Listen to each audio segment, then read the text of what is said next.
Hello, good afternoon in Europe and good morning in Latin America. Welcome to this new edition of the Flora and Life webcast that will be dedicated to Latin American and its battle with COVID-19. Latin America has suffered comparatively more than other regions in the globe from the COVID-19 pandemic. 5 Latin American countries are among the 10 worst hit in terms of contagions and deaths. And this impacts an area with a less robust health system in comparison to Europe or North America. And it is also an area with significant socioeconomic inequalities and with some political tensions lasting already for a few years.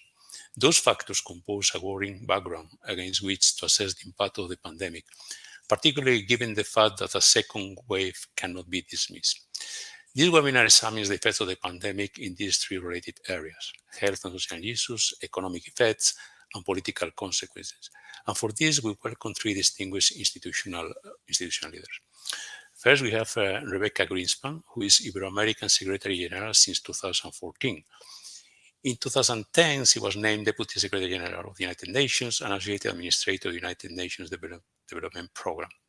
And prior to joining the United Nations, Ms. Grynspan served as Vice President of Costa Rica from 1994 to 1998. She was also Minister of Housing and Minister Coordinator of Economic and Social Affairs. Then we have José Gabriel Porcile, who is Senior Economic Officer at the United Nations Economic Commission for Latin America in Santiago de Chile. He was previously Professor of Economics at the Federal University of Paraná, and he holds a PhD from the London School of Economics and Political Science. He has kindly agreed to take the place of Mario Cimoli, who was initially scheduled to take part in this event but had to withdraw due to personal urgent circumstances. And last but not least, we have Luis Almagro, who is Secretary General of the Organization of American States since 2015 and recently re-elected March this year. He was previously Uruguay's Foreign Affairs Minister between 2010 and 2015 with President José Mujica. And in 2014, he was also elected senator in the Senate of the Republic. Previously, Mr. Almagro served as ambassador to China for 3 years, and he is a lawyer by training. I will ask the speakers to intervene initially for a maximum of 5 minutes on each of the 3 different topics. I will invite them to react to my questions, but also to elaborate on their own thoughts and the lines of argument. So let me start with asking you about health and social issues. As I said, Latin America is one of the regions worst hit by the pandemic, and to date, 5 of the worst hit countries are in the region. In the last weeks, Latin America seems to be containing the expansion, although data differ significantly. For instance, the data last week indicated that Brazil, Colombia, Chile, Peru, and Mexico have rates of growth of infection under 6% or lower, with Argentina, Costa Rica, Paraguay are in 30% or above. And on this background, I would like to perhaps start asking Mr. Almagro about his opinion. What explains this high affectation rate, this contagion rate? Some voices have criticized the unpreparedness of health systems, but this seems to be a common diagnosis across the world. All countries seem to be unprepared to deal with the pandemic. So do you agree with the argument that Latin American countries were particularly unprepared to deal with the pandemic? Mr. Almagro, welcome. Thank you very much. Thank you very much. And definitely the hemisphere was not less prepared than other parts of the region of the world. In fact, in many cases, they were maybe a little bit better prepared. In any case, Latin America has suffered a lot, and it's based this situation mainly in our social conditions, of course. Most of our population lives in densely populated urban areas. That is a fact, and that is how the virus could spread in a faster way. Second, social conditions. I mean, our societies are a little bit more individualistic than others. We don't have this level of community spirit that is requested in order to be responsible, respect about the others, and to act as if we were infected, and so to prevent others to get infected. This definitely it has played a major role. Our lack of community spirit it has worked in in that sense and spread the virus. Um, there we were contradicting ourselves too, and in many ways. In some places, for example, the same people that were asking or requesting for quarantine, later they went on to do a massive demonstrations together, and that of course brought the curve up higher. Our health systems are unequal and fragmented, more than not prepared. They are very unequal, like our societies are unequal. We have very unequal societies, most unequal societies in the world, and definitely that is a heavy toll in situations like this. High labor informality. So even that some countries have implemented very strict quarantines, at the end of the day, that didn't work because people had to go out in order to bring the bread of every day to their homes. So even long quarantines have not worked because it couldn't work in that sense that high labor informality, of course, doesn't make that people don't have a cushion in order to land better in situations like this. So I would stop there. Of course, there are more situations related to these social and economic conditions and this way that how we interact socially also. Yeah, that's very interesting because you were mentioning this kind of cultural factors. They are truly cultural, right? This idea of individuality versus community, the idea of lack of responsibility, the idea of informality. But those factors are also quoted in other environments. So you listen to the discussion here in Europe and situations like Spain or Italy at the beginning of the pandemic, they point in the same direction, right? This is this kind of community factors explain why certain countries were hit in a much more stronger way than others. So in that respect, I would say, or my thought is, to what extent Latin America is really a different case. Probably you can say there is more intensity, but it's really different. Are the factors so differential to other part of the world, so you don't find this kind of informality and individualistic approach in places like Southern Europe or like certain areas in Asia or Africa? Do you think it's really something very specifically Latin American?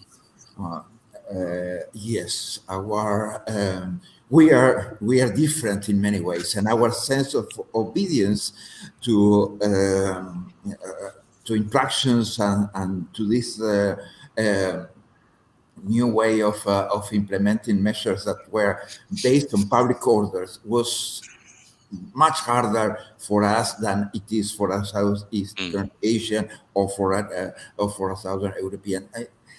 And those things those are cultural things. Maybe we are very connected to them in many ways, Mm. of course, a lot of our ancestry come from these places, so of course there is a strong connection, um, but. You remember that phrase of the old colonial times, no? Acatamos pero no cumplimos, and that is pretty much in our DNA. Yeah, lack of compliance. But I would like also to say that that's widespread. Lack of compliance. I don't think it's a genetic element of the Latin. But anyway, let me just Well, I think, yeah. however you want to say, Let me just move now to it's deep Rebecca. under our skin. That's for sure. Yes, that's what. Let me just turn now to Rebecca Grynspan, and I would like to ask her, given your experience and also your current position, I would like to hear your role on, to your opinion, how to assess international cooperation on health. I know that the competencies that there may be in organizations like yours about health are very, very limited, but generally speaking, what do you think has been the level of international cooperation among Latin American countries to fight the pandemic? There were some initiatives time ago, for instance, within UNASUR, the creation of ISACs. Has this helped at all, or do you think something more could have been done in the present circumstances. Thank you very much, Carlos, and it's a pleasure to be with Luis Almagro and with Gabriel. Luis, a pleasure to be with you. Let me start by saying, maybe, Carlos, if you allow me, that the truth is that COVID-19 interacts with the structural deficits that our countries had pre-COVID.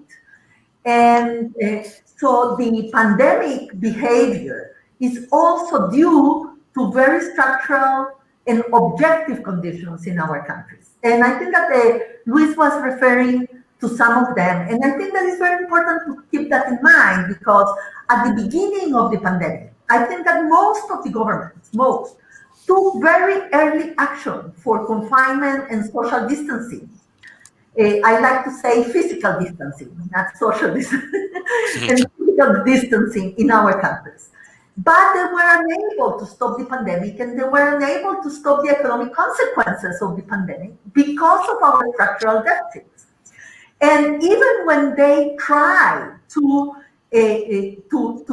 put in place public policies to get to the most vulnerable of the population, of the groups in Latin America, the truth is that most of those that needed the help didn't get it so immediately.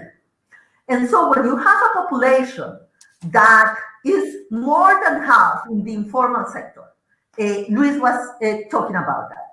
And when you have half of the investment you need in public services, and when you have institutions that have been able to get to the very poor with the conditional income transfers in the past, that those institutions, those networks were unable to get to the parts of the population that were not poor but impoverished by the pandemic. You know, in the informal sector, not everybody is poor. Not everybody is in the networks of the conditional transfers or the income transfers. So to get to that population was a huge effort. And there weren't there the institutional capacities to do that very quickly. So at the end, unfortunately, I have to say this with sadness, unfortunately, the decision between your health and bringing bread to your family was, a trade-off for many of these people. And so that is more than anything else what made the confinement or the rules established not effective, because people needed, those people that live on a daily income needed at the end, after a while, to go out. At the beginning, people were very disciplined, but with time, and this didn't happen only in Latin America, with time, people went out.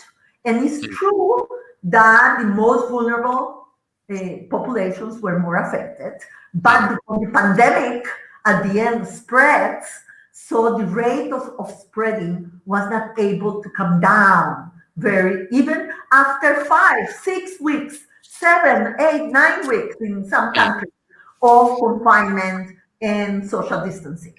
So I think that it's very important to understand that the inequalities that are, as was said, the inequalities in Latin America that are so salient are part of the explanation for what is really happening. Now, let's go to, if you give me 2 seconds, I will go to cooperation. Okay? First of all, we will talk about the economic part of this. But first of all, let me say that we are spending one third of what the developed world is spending in terms of for facing this pandemic. Latin America was in a bad foot when this came along, because we had 6 years of very low growth, and we had also less fiscal space than in the crisis of 2008, and more debt. Debt has tripled in Latin America since 2011. So my point is that this is a region that cannot do this alone. And we won't be able to do it alone. We will need the international community. And the international community was very slow to act. They were much more effective in 2008. Right. And let me give you three examples for in tweet messages. One, no special drawing rights were enabled in the IMF. They were in 2008. No capitalization of the world of the development banks was done. It was done in 2008. And the G20 did take measures for indebtedness for the very poor countries, but the so-called and badly called middle-income countries were left out of any action that was effective from the G20. Yeah, thank you, Rebecca. I mean, if I combine your intervention with the strong emphasis on structural factors, with Luis Almagro's pessimism pointing at cultural factors, we are heading for a perfect storm. And if I put next to that your diagnosis that won't be possible to get out without foreign help, the situation seems to be desperate. I'm going to raise this issue in the next block, but let me just now move to give the floor to José Gabriel Porcile and asking whether you think that Latin American countries are taking notice of this second wave that is already taking place in Asia and Europe, and whether you think they are anticipating some possible responses. And one of the things that we learn in Europe, and learning I think is a very important role in this environment, is that when you are in the middle of the first wave, you already have to think about the second wave. Do you see any evidence of this happening in Latin America, or you think it's impossible now to go beyond the present situation and to think ahead for the future? Okay, thank you for the invitation to this conversation. I'm very happy, very glad to be with you and Rebecca and Luis. Very briefly, I think that for Latin America, thinking ahead about how would be the impact of a second wave in Europe is perhaps too early to see any movement in this direction. Indeed, we are trying to deal with the immediate impact that this crisis has had on our economies. You have to take into account that we are expected to have 18 million people more in a situation of unemployment. This will take unemployment in Latin America to about 14%. So of the total labor force. We are dealing with an increase in the number of poor people of 45 million, of which more than half of this number will be in a situation of extreme poverty. So in this sense, I think that we are still trying to come to terms with this immediate impact, which has been extremely hard for our region. We are expecting to have a contraction in GDP of more than 9%, considering Latin American and the Caribbean. So in this sense, we are still trying to respond to this challenge. And as Rebecca said, this is a challenge that hits the region when it already doing very badly in terms of economic growth. The period of the last 5-6 years, we have had rates of growth which are the lowest in the past 7 decades. So we are still trying to respond to this situation. And of course, the possibility of a second wave in Europe adds a lot of uncertainty to this context. So I believe that the governments are trying to respond with a lot of institutional and structural barriers and difficulties. But of course, this is something that we will still have to wait a bit to see how this response comes out. Okay. Yeah. So if we add this to the cultural and structural factors, you are speaking now about conjuncture or conjunctural factors or low growth in the last years, and has impacted in a very bad way. So we are again completing a very dramatic picture.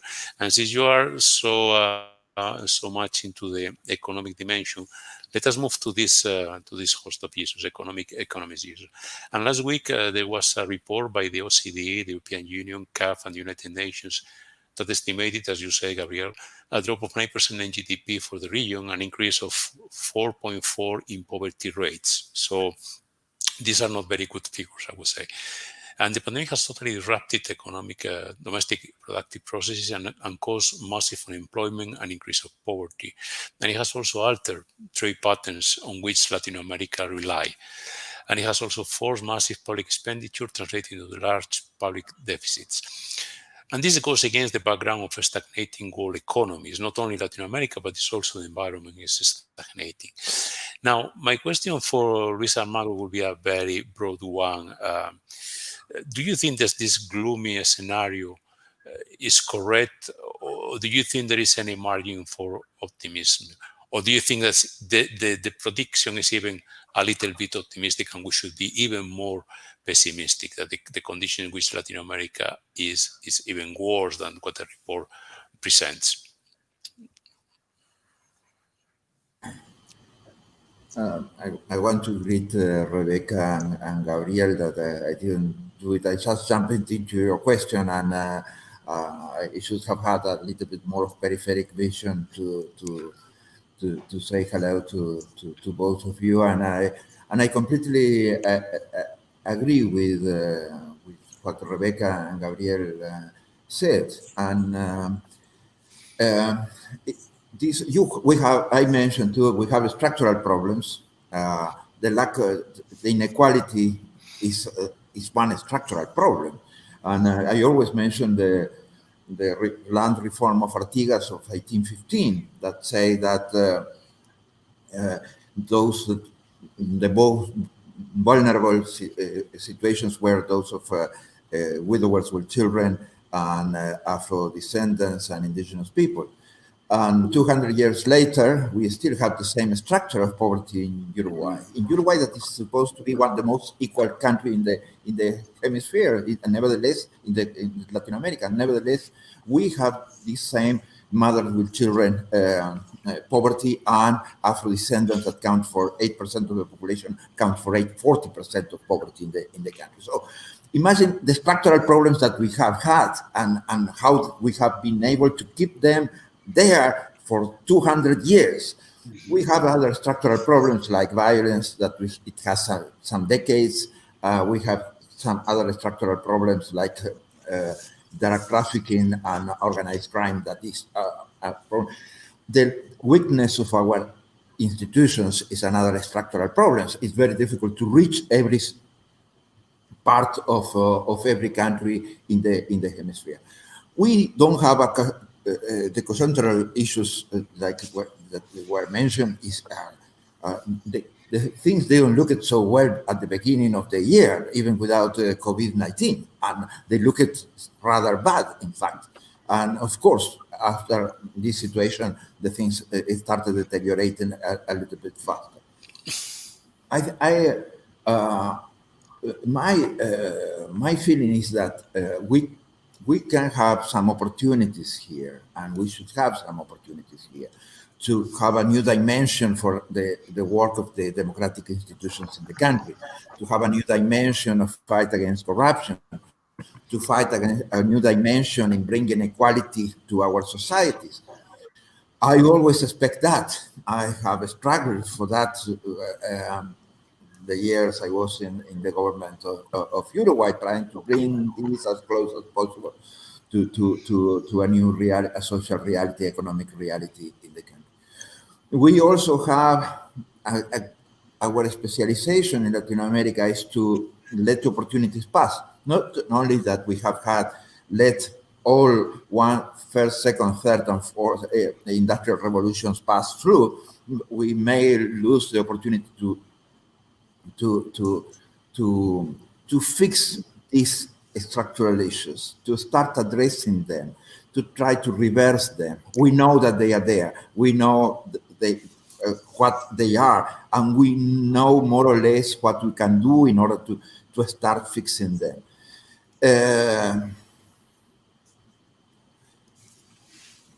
You know how our political systems work. They are sometimes some urgencies, they prevail, and it is much more difficult in order to address these issues. I really hope that we can understand what is needed now, because we can see it, because our vulnerabilities are very exposed. So, okay, they are there. We can address them, and we know how these can be were fixed in other parts of the world, and how we have fixed them when we have been doing it properly. So I hope that we can move in that direction, but I cannot be completely optimistic about that, because history, it has a heavy burden of our. Yeah, let's see whether the next speakers can bring a little bit more of optimism to the discussion. But first, let me remind the audience that they can put their questions, and they will pass on to the speakers for them to respond. So please write there is a facility in the YouTube application that you can use to put your questions. Now, Rebeca, I want to revisit something that you said before, which is the difficulty to recover without external aid. But here, what I will say is that the availability of external funding seems to be limited. And also, what is also important, domestically, internally, it seems there is not much margin for new fiscal resources. So my two questions in a very practical way, I know that I'm really raising for you very difficult questions. What do you think is the margin for international relief? Do you think any potential source for activating that?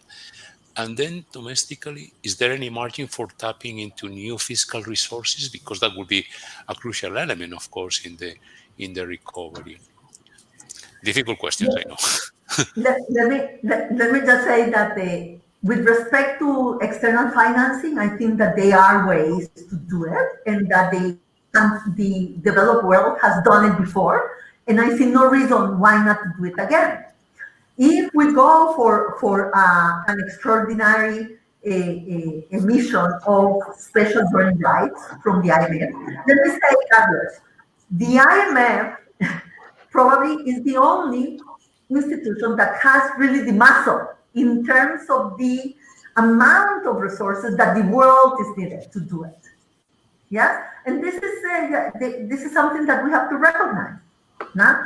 So we need, according to the UN, to a new emission of $1 trillion.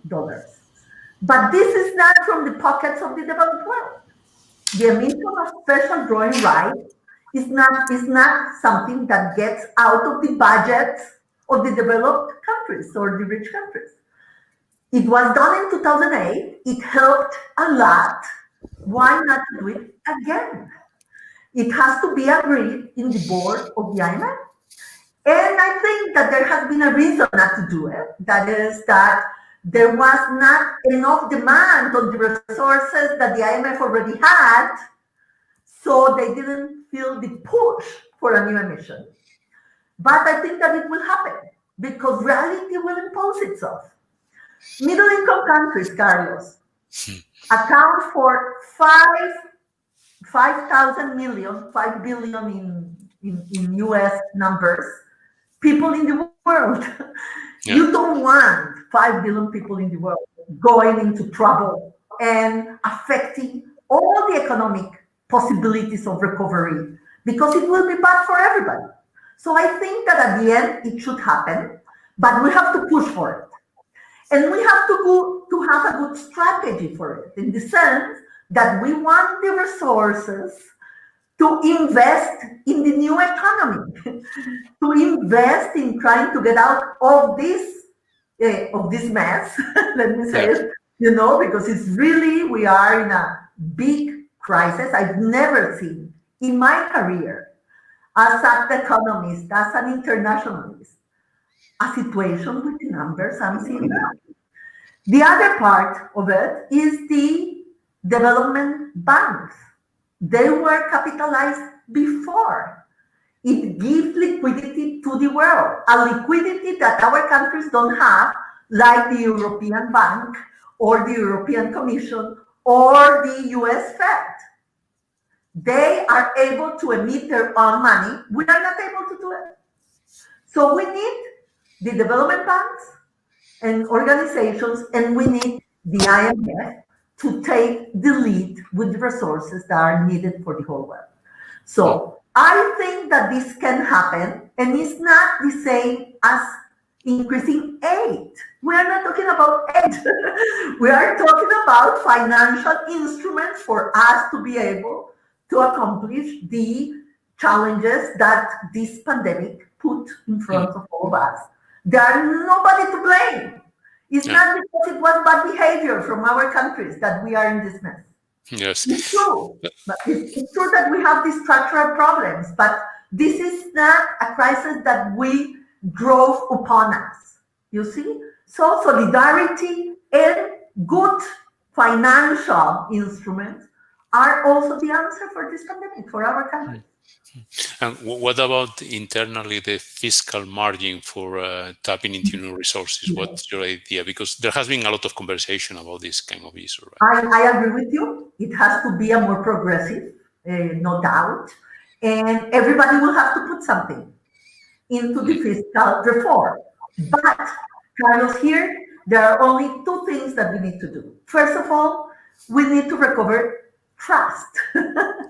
In polarized societies, trust is a scarce resource.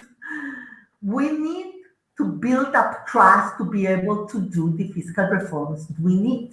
And in my opinion, in my humble opinion, I think that we will need to do it in a wider context. We will have to go for a social contract, a new social contract in our countries. Because if you go only for taxes, it won't happen. You have to go for the expenditure and for the vision in terms of a consensus, a minimum consensus for the future has to be built for us to be able to tap into internal resources too. That's a very ambitious agenda. On one hand, internal social contract. But also one thing I would like to push you a little bit is when you call for these two legs of the external help or the external solidarity, you call for the IMF and the regional banks. So to what extent do you think those assistance, those funds can come without strings? Or in other terms, there is a risk that there will be some kind of economic outline behind those funds, and we know from the past that Latin America has suffered particularly this kind of external external helps, external mechanisms for assistance. Believe me, I have suffered it myself. I have renegotiated 3 standbys with the IMF, so believe me, I understand perfectly well what you are talking about. Here, what I miss is a more collective voice from Latin America to put in the table new ideas, new ways to do this. Because everybody agrees that tightening the expenditures too early, it will be a bad idea. Austerity from the beginning is not what we need, because we will have to invest. We will have to face the challenges in health, in the impoverished populations, and the investment that is needed to be done. So I think that in a way, it's true that the IMF is a difficult partner. I'm not saying that, but it's also true that we have to have a plan. When you don't have a plan, it's even worse. Yeah, I miss like the muscle of putting in the table a strategy, a proposal that is different. Because dialogue and negotiation will only happen if you have two. With only one in the table, this won't happen, and probably the best policies won't be taken. No, that's true. That's true. I hope you're able to bring your argument through to those who have to listen to the other side. But let's now move to Jorge Gabriel Porcile with one question that appears in the OCD report I mentioned before. This report calls, and I think Rebeca also mentioned this, calls for the digital to play an essential role in the recovery. But what I've seen is that in the past, cycles of commodity prices have marked Latin American development. Hence, my question is, can we realistically expect that innovation will have the role that is called for in this new situation, or is perhaps a little bit of empty expectation? What's your vision on that? And you are specializing in precisely this area of innovation and development. Well, I would like to link my answer to what Rebeca said about the need of a new social compact in Latin America to moving out from this crisis. Perhaps the crisis is indeed an opportunity in the sense that it gives an impulse to act and to act in a very bold way.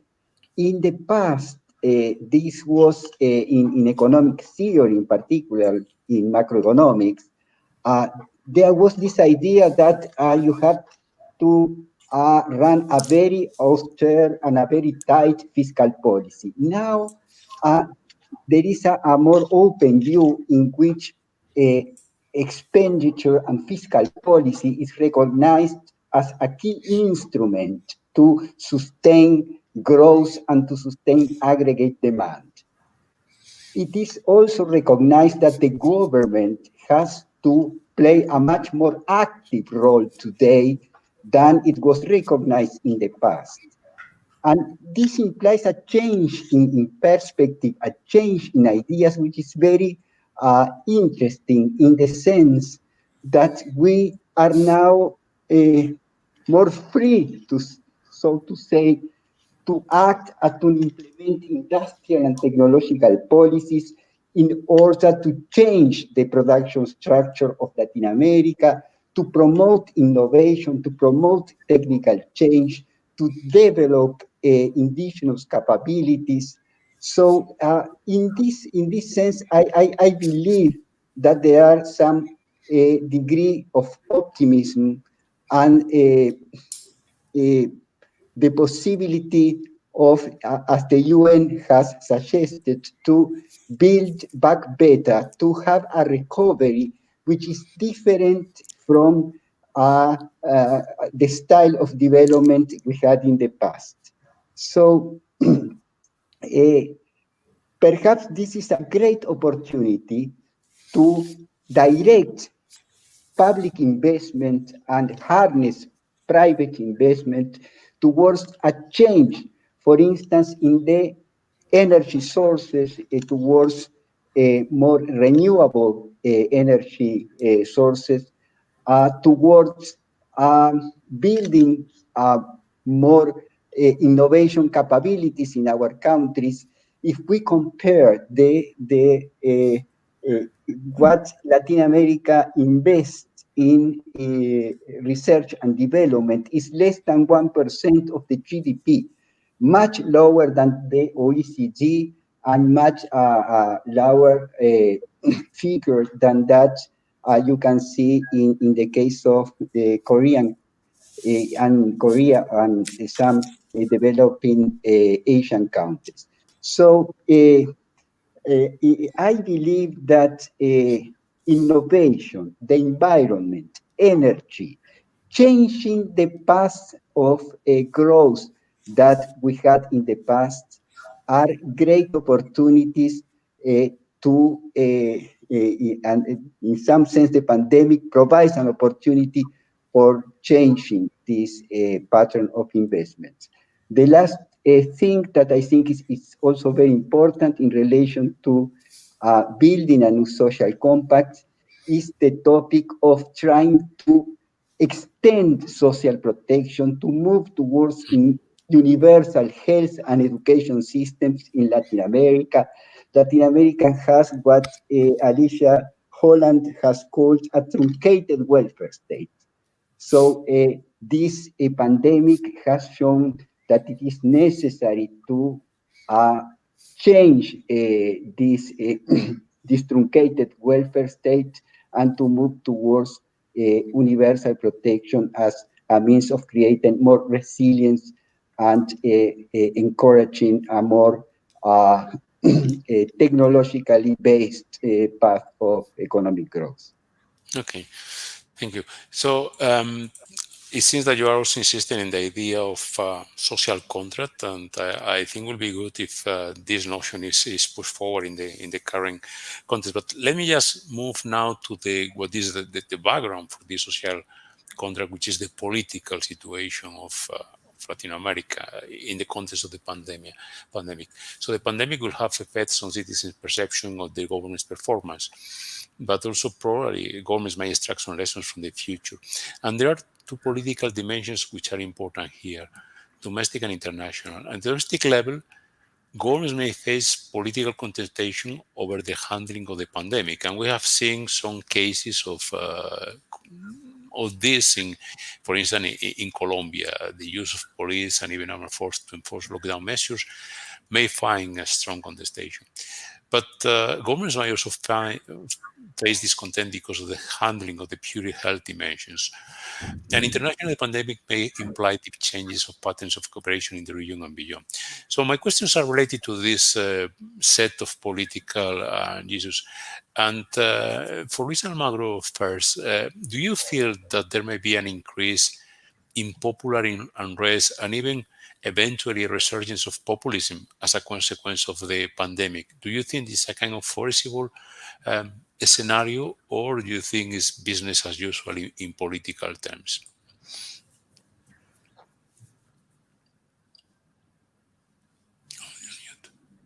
I think Luis Almagro is mute. Yeah, I think it will be very difficult to have business as usual in political terms. That definitely will hardly happen in some places. Most of the people will be upset. Levels of unemployment will be higher. People will be poor. There will not be satisfaction with the way that our poor and weak institutions have dealt with the situation. We um, so we will have challenges and challenges in democratic governance mainly. I think that will be the key issue. The democracy is strongly connected to development in this hemisphere. The better the democracy works, the more possibilities that you will be closer to development in the region. It, like it comes together, not in other regions of the world, but in this region, it's strongly connected. And because our institutions can deliver what Rebecca said, when our institutions can deliver when they are part of the solution and not the problem, when they bring better conditions of for the economy, for production, for labor, for everything, then definitely we'll have better options. When we have extended the social welfare that Gabriel said, spread it more in our society, then we have better conditions. So those challenges will be there. We'll have to think how we better implement this democratic governance and how we can assure it will be will be a lot of temptations all around. You know how the history of this hemisphere, and so we have to be aware that, and we have to work very hard through the multilateral system in the region, in order to help democracy to recreate itself, to make the institutions work better, to make the financial situation of the countries, to make countries able to breathe a little bit longer and in financial terms, and to create the conditions that are necessary in order to recover the economy. And it will be about that, how successful these institutions will be after the pandemic in order to recover the economy. Usually this is based on three factors. It's capital accumulation, of course. The financial situation in our countries was already difficult, will be more difficult in the near future. The capacity of our human resources, what they can produce, what they know, and what the level of the capacity to innovate will have, and the technological level that we have. And these three issues are where our system have to concentrate, and how we can make our institutions stronger in the future, our democratic institutions stronger in the future, is an imperative. And one of these things is transparency, of course, fight against corruption, and because that will mark a lot the level of satisfaction or insatisfaction that our societies will have. Usually, and we have seen that, and these are data that all of you have managed. The highest level of corruption usually is in the health systems in the whole world, not only in the hemisphere. It's where most of the corruption, a lot of the corruption happens. So if we are able to structure and make it work solutions in a way that societies feel that there is a transparency and accountability, it will be better. But we have to be very aware of how we handle democratic governance these days, and the multilateral system has to have an eye on that in order to make it work in the best possible way.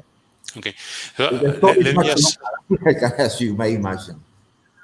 I think, let me just raise a couple of questions from the audience, which are directly related to what you say. The first is from one of the master students who says, do you think that the governments of various ideological stripes have strengthened their popularity positions in the wake of the pandemic? In other times, have governments been reinforced by the pandemic? Do you think that's the case?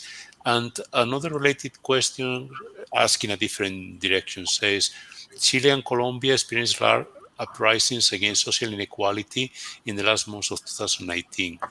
Are similar social movements re-emerged with the renewed strength after COVID-19 restrictions are lifted in the respective countries? So one question says whether the governments have been reinforced by the pandemic. The other question are questions whether social movements will re-emerge after the pandemic with much more strength. What's your view on that? You ask me? Yes, please. Because we're related to what you were saying about the necessity to. Yes.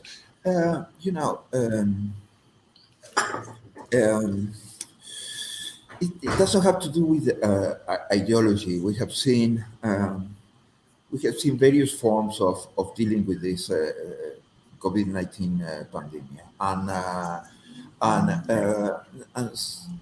some of the governments on the right have been very strict from the very beginning, and very strict quarantines implemented and put into action. Then you have had the same on the right and on the left. Then you have very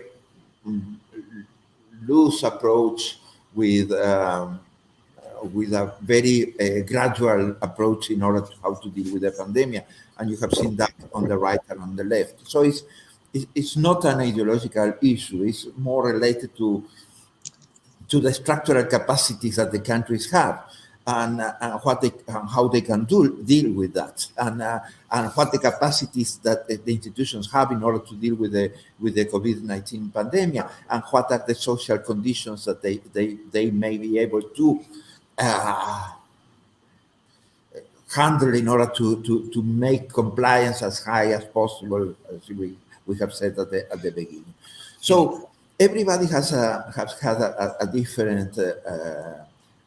different approach, but that has not been ideological, but it has been on the right and on the left, and in both cases.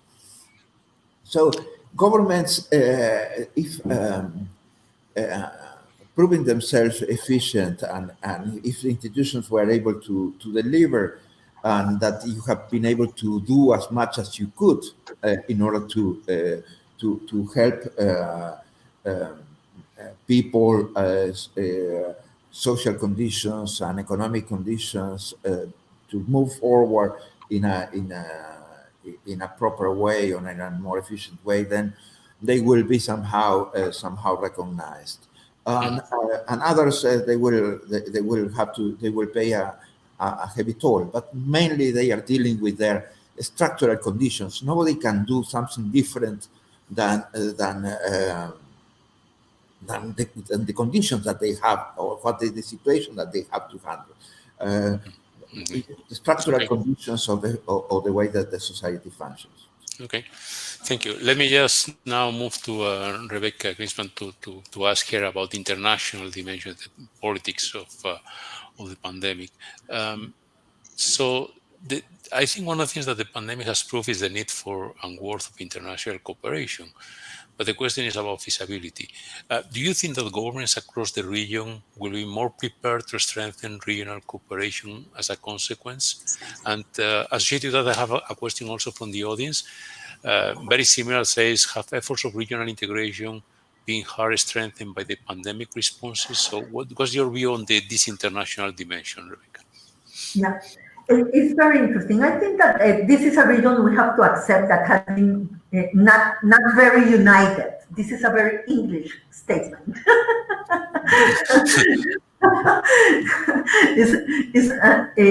It has not really been united lately. Our institutions have suffered, but the sub-regional institutions of integration have worked in Central America, in Mercosur, with all the problems that you can say they are trying to push for it. And I think that in terms of the cooperation platform, we have been able to do a lot. Yes? For example, the example of Mexico and Argentina with the agreement with AstraZeneca to make available vaccination for the whole Latin America. It has been a very important thing that has been done. We have enacted all our networks in health and in cooperation. And for example, the authorities in medical instruments and medicines have been working together, because a lot is how you process the normative framework and the conditions to approve or the vaccines or the new medicines that will be available, etc. So the cooperation platform has been strengthened. The political integration has been very difficult. Now, one maybe thing that I believe strongly, I think that regional integration is very important to get out of the pandemic. But I think that we have to think about integration in a different way than we did in the 20th century. We need to think also about integration of people and businesses, not only in terms of intergovernmental projects. We need to integrate much more, an integration that is bottom up, not only top down. And I think that many of us are working on that sense. Science, Yes. in science and technology, in academic integration, in businesses and value chains, in terms of mobility of people that now has suffered. But integration is not only integration from the governmental side. It's Yes. also integration of societies, of people. And I think that we can do much more doing that while in the political sphere it has been more difficult. Yes, thank you, Rebecca. And I also share this beautiful idea about bottom-up integration that affects really the life of the citizens. I know that some of the programs now currently by some organization among those yours really tap into these things like education, recognition of degrees, mobility, which are really important for the people rather than the summits and things which are more relevant for politicians, but not for really for individuals. But let me just move now to José Gabriel Porcile to put the last question of this round. Um, Now, do you think that the pandemic will alter the traditional North-South relationships, and what effects it may have in economic and political terms? And again, I know you have written in this North-South relationship and economic structure. So, what's your thought about the effects that will have the pandemic on that? Uh, uh, I think that the pandemic shows very strongly the need to recover international cooperation. What we have seen in recent years is the weakening of international cooperation, and in particular, the weakening of multilateral cooperation. We have seen a rise in geopolitical rivalry, unilateralism, in some countries, even xenophobia and a more aggressive nationalism. So all these trends, I think that are very concerning, are particularly unwelcome in the context of so huge global problems as we have. We have the problem of climate change. We have this global problem which is the pandemic. So we are dealing with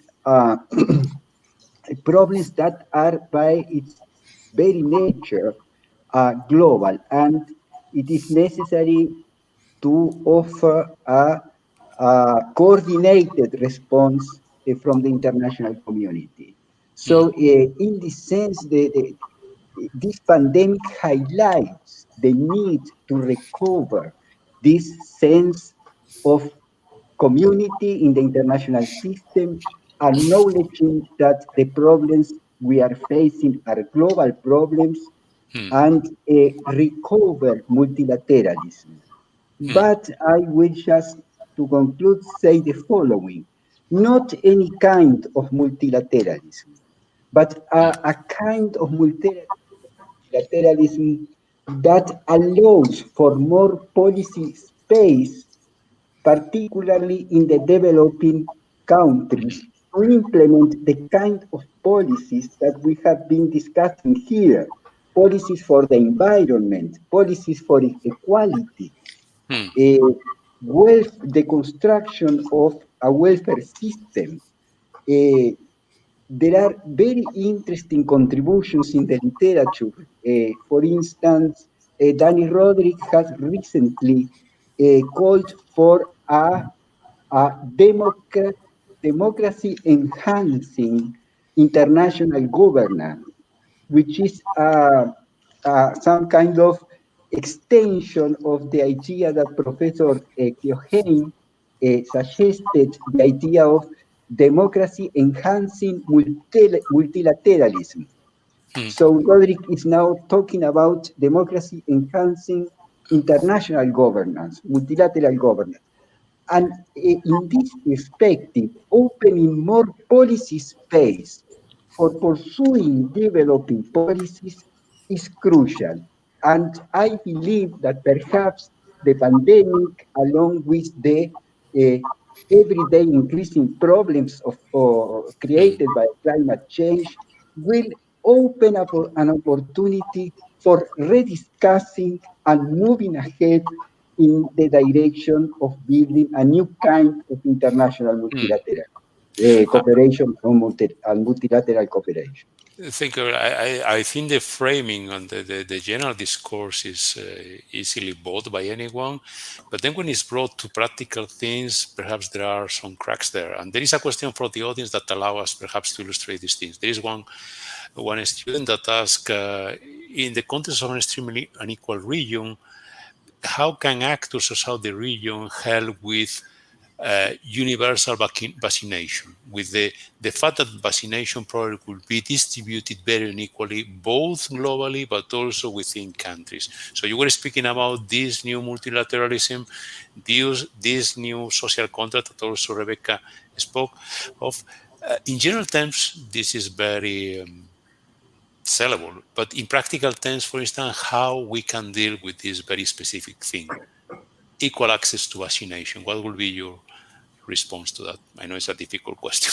No, it's a very difficult question, but I think that the governments, in some respects, they have been responding in a much more proactive way that it used to be in the past. If you see how they are trying to bring help in terms of income and food for the people worst affected by the pandemic, you see that there is a kind of mobilization of institutions and resources in the national governments that were unthinkable in the past. Look, I will just give you an example. In Brazil, the new government was supposed to be run in economics by an extremely neoliberal team. But they had to accept that the continuation of help to the poor people in the country cannot be interrupted. So you see, even in this quite hostile, I would say, political context, how there is a response that it becomes inevitable because of the special circumstances we are living. So I would say national governments have the conditions to provide for this kind of universal vaccination. And I believe that there is a strong incentive to do so.